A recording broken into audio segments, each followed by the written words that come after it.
What's up, you guys? This is Mark from the Chumpcast. I'm back again with my comic book picks of the week, so stay tuned and let's do this.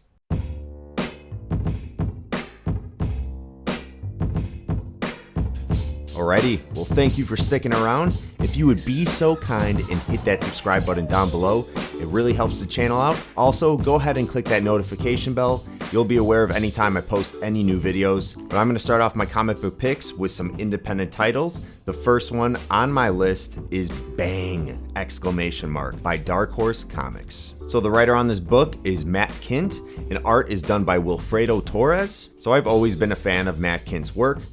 He's done titles like Folklords by Boom Studios, Grass Kings, so I was pretty pumped up when I heard this title was being released. Plus, it looked like a cool concept.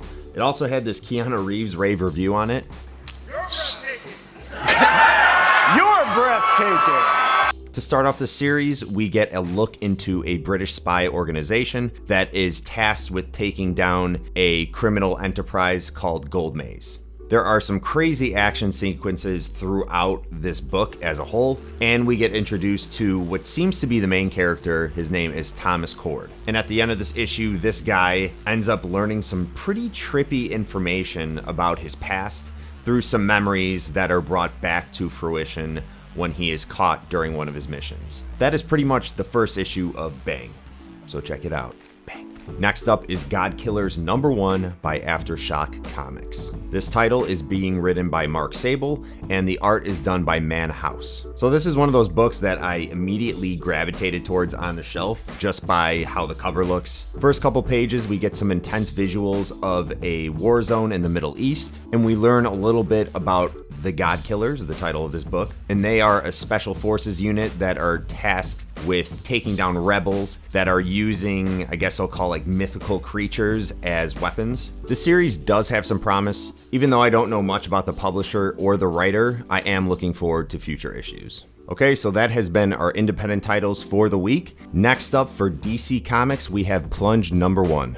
This is being written by Joe Hill, and the art is done by Stuart Amonin. To sum it up, there's a ship that wrecked 40 years ago and is now distressing broadcast signals, so you know something's up. And the owners of this vessel are now seeking a team to, I guess, sneak into the wreck because it is on foreign waters and do some investigating. There are some really compelling characters, which I would say is the highlight of this series so far. And we don't get a ton of story development, but Joe Hill still does a great job, like I said, with character dynamics and just leaving us curious as to where this is going. And there's a lot of comedy in this too. I was surprised. I know Joe Hill in a lot of his titles, he'll throw in comedy, and of course it's revolved around the horror aspect to his writing, but this book stood out in that matter. So for those reasons, I would definitely recommend this. Next up, from DC is Flash Forward #6. This one's being written by Scott Lobdell, and the art is done by Brett Booth.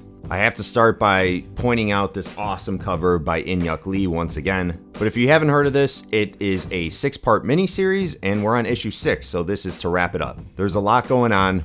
Wally West now basically has no human emotion. He has taken on the powers of Dr. Manhattan after he takes a seat, as seen in this cover, in the Morbius chair. In this issue, we also learn that Wally West will be either teaming up or fighting against what he's calling quote unquote a kindred spirit.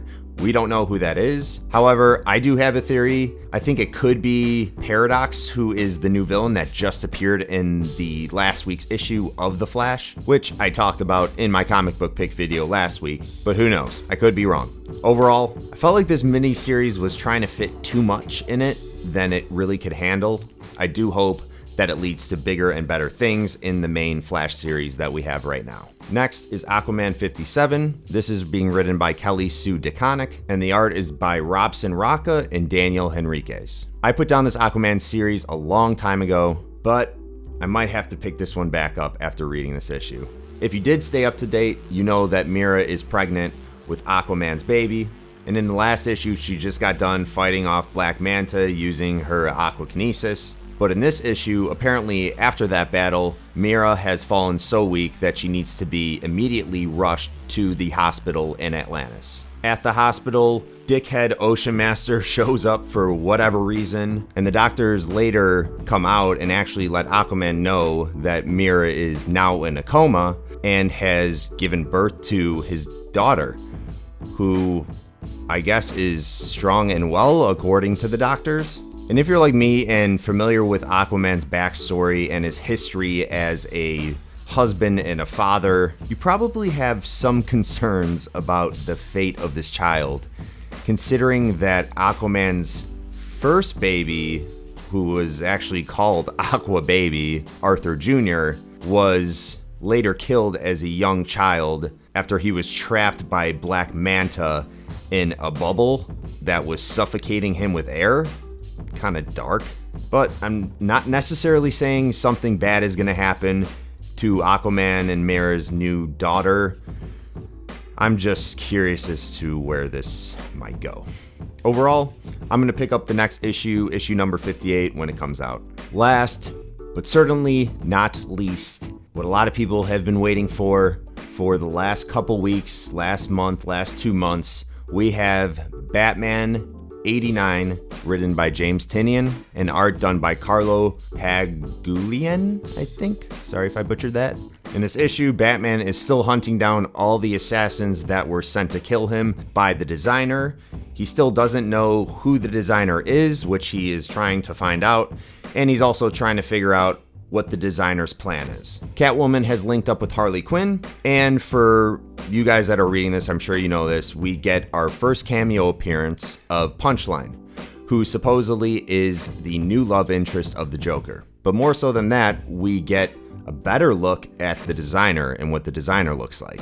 I would highly recommend you guys putting this on your pull list if you haven't already. Good chances, if you didn't have it on your pull list, you got to your comic book shop today and they might have priced it higher than you wanted. Pick this one up every week that it comes out. There are some really cool Matina covers that are set to release. And you're also going to get that first full appearance of Punchline and that first full appearance of the designer. All right, you guys, well, that is all I had for this week. Please go ahead and click that subscribe button down below. Again, if you haven't, hit that notification bell and let me know what you guys picked up this week. Were you able to get yourself a copy of Batman 89? How did it go? Leave a comment below. Until next time, jumps out.